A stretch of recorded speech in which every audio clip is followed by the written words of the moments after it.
Yo guys, what's happening?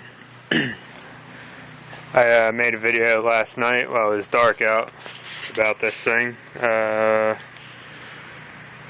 Just showing how it powers the whole house with no problem. I figured I'd make a video about it because most of the videos I see out there about them, they're just, people starting them and then shutting them off and that's it.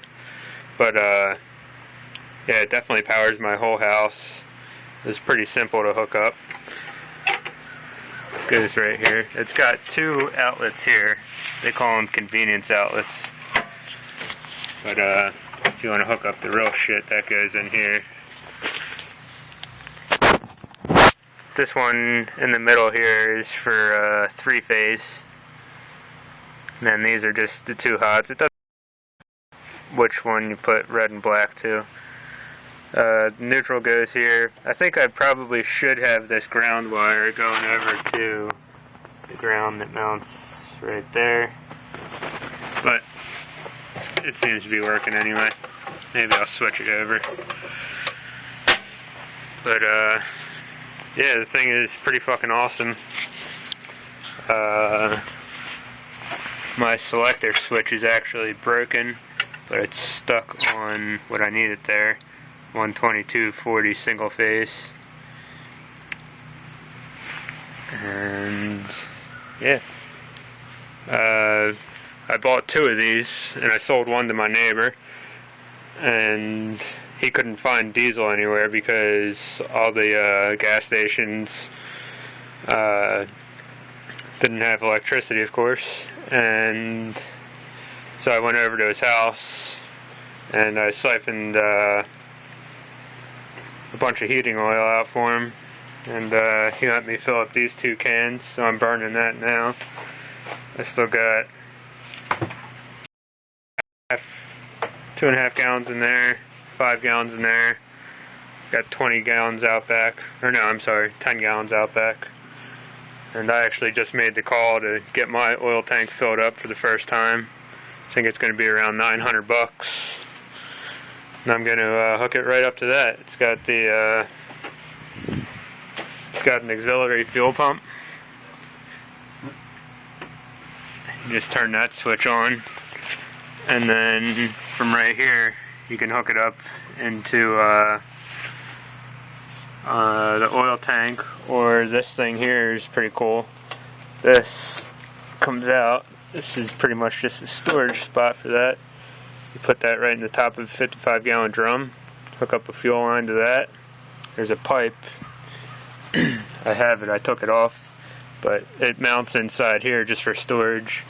The pipe that bolts to this that goes down into the drum. So that's pretty cool. And yeah, it's a 2-cylinder Onan. People say they're Cummins engines, but they're really Onans. I think later on Cummins bought Onan, and now it's Cummins Onan, but yeah.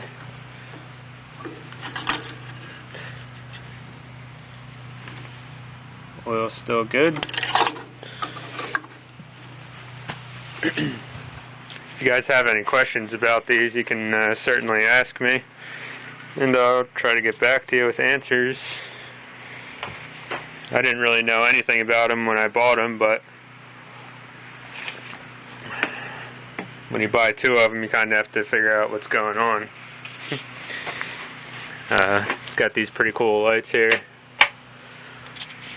for nighttime. I actually have them on because I think the generator is overcharging a little bit, and then when I have these lights on, it stays right in the green. I'm about to hit 900 hours. $8.99 there.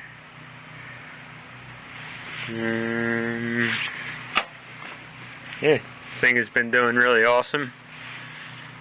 My neighbor has been running his non-stop all night long, just to make sure his basement doesn't flood. But yeah, I guess I can start it up for you. I don't know if I said it in this video, but this is an MEP 002A. I forget what year this one is. This one is a 81, I guess.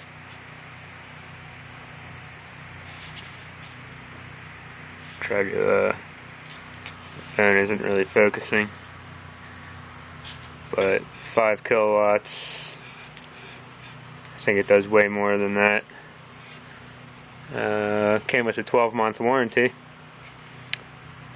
It weighs 960 pounds. 52 amps for 120. 26 amps for 240 single phase, and 17.3 amps for 208 three phase. Yeah, I'd like to get one with the I forget what they call it, the sound reduction thing. It's just like enclosed and insulated, and makes it way quieter. But yeah, I think I'm gonna buy a bunch more of these and hang on to them till storms come along, and then sell them to people.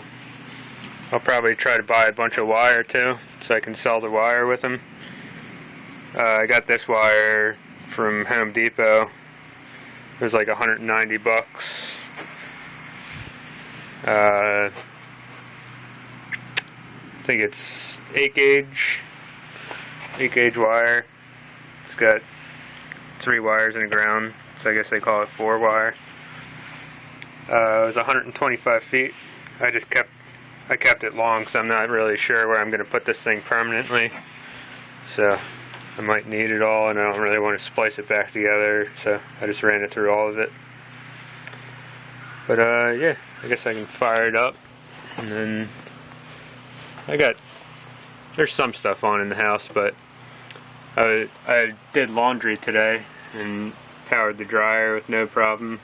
It went up to about I don't know, somewhere around 80% when the heating element kicked on in the dryer.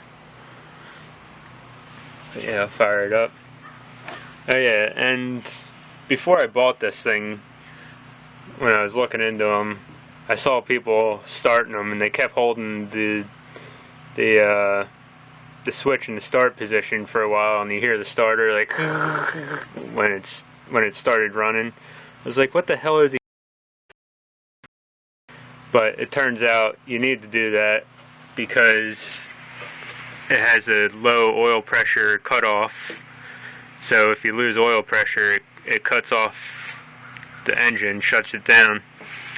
And when you hold it in the start position, that bypasses that. So you hold it there until you build up a little bit of oil pressure. The gauge is right there. So once that starts moving, then you can let go of the start switch. But otherwise, if you just start it until it starts firing, if you hold that until it starts firing, then let go, it's just going to shut down if it hasn't built up enough oil pressure to sense it yet. So it's a good thing to know if you're trying to start one of these. But yeah, I just had it running so I don't have to preheat it.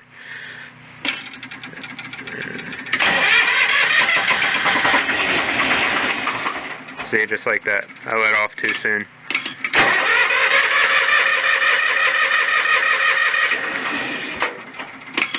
And another thing there, I don't know what that is, but if I do that, then it won't let me start it. It seems like something's jammed up here, but then I just move that thing and it fires right up.